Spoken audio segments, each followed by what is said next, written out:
Manic Street Preachers coming to Belfast 21st of September. Brand new album, Rewind the Film, on the way. And as you know, Show Me Wonder is my single of the week. James Dean Bradfield, how you doing? How you doing there, Ulster? Good. All things looking good in your camp at the minute. Busy anyway.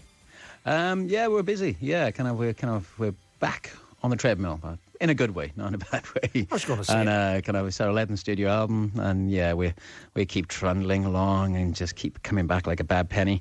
But we're just ready for it, and we're just really excited. And I suppose that's the trick, you still got to love what you're doing, I suppose. Exactly. I was going to say, you cannot mean that what you do is a treadmill, because whenever you listen to you guys, you know that there's nothing left in the studio. You are giving it 110, are you not? Look, we just so love being in a band, if you're in a band with, your cousin, virtually your brother, and, your best mate since he was 6 years old, that's a great job. And if you love your job, why would you want to give it up? So, we just look forward to it. That's a good point. What would you do if you weren't in a band? Oh, God, I got to try and think of my ambitions before I want to be a musician. So I wanted to be a tree surgeon, a forestry commissioner.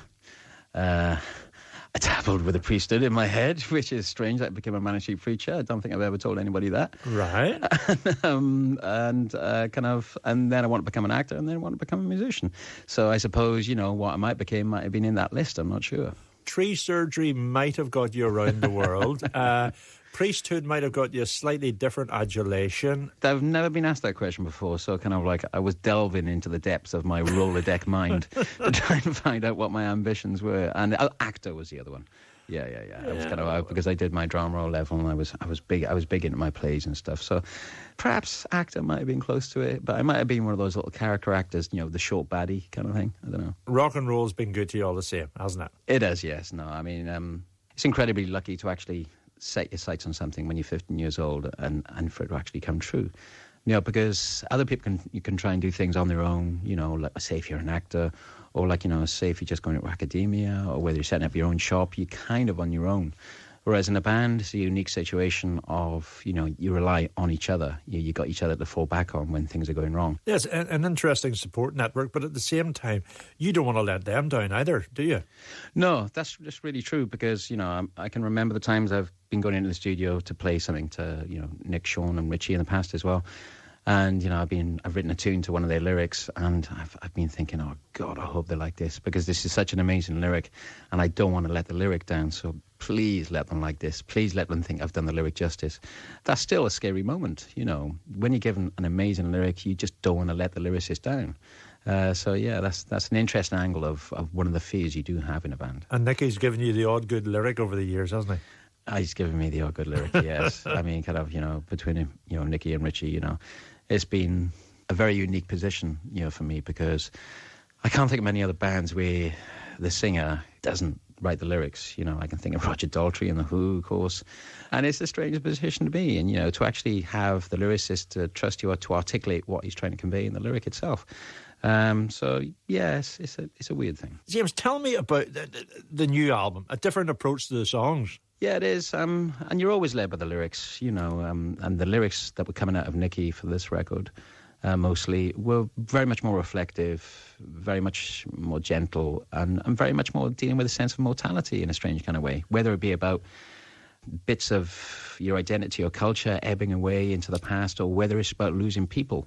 So therefore, I can't be getting my Gibson, white Gibson out and noodling all over these gentle kind of like lyrics, because it would just sound silly. So the lyrics led us up this more acoustic kind of like, soulful path. And there's a brass element on the record too, which comes from a love of all Sam Cooke stuff and some early Dexys Midnight Runners and some early Van Morrison stuff. The Manic Soul Brothers preach. There's something in that, isn't there? It's all coming back to my 12-year ambition to join the priesthood. So I can't believe all this is coming out. Well, anything else you'd like to share with the group? No, you're done, sir. I'm a locked revolt. And I noticed on the album, you're working with a couple of my favourite people, Richard Hawley and the wonderful Lucy Rose.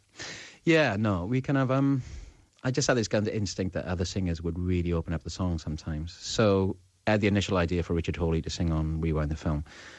And he came down to the studio in Cardiff, and he did his first take, and it was just so obvious that it was the right decision. Had you worked with Richard before? No, but I'd had a few many jars with him along the way. Right. He's the one musician I actually when we meet, I do get on with him. Great fella, isn't he? He's a really good. Yeah, I don't know many musicians to have a drink with, but I do know him, and we share a lot in common in a strange kind of way. And he definitely brought the man to the Manic Street Preachers because his voice is really down there and it's really earth-shatteringly rich. 21st of September, I mentioned before, Ulster Hall, an amazing venue for this sound. Well, I've got amazing memories of Ulster Hall. I think we played there the day we found out that if you tolerate this, Your Children Will Be Next was number one. Wow. That was a great night. Kind of ex-NME journalist Stuart Bailey turned up. He was a great guy. He was a great journalist, and he lives back in Belfast now. He does indeed. I saw him the other day. Yeah. He works in this building and has a radio show on a Monday evening, and a fine one it is too. Oh, I love Stu, and he came backstage that night and he said, I saw Nirvana here, and they failed, but you wrestled with the beast and won. So that was a good day for us. That's a generously honest thing to say, isn't it? Oh, he was just being nice. Well, James, thank you very much indeed. And as I say, I look forward to. Well, I don't know whether I'll be wrestling with the beast on the 21st of September, but I'll certainly be enjoying Manic Street Preachers in Belfast. Well, come backstage. You can share my whiskey if you want. You'll be very, very welcome. Good man. Thanks a lot, sir.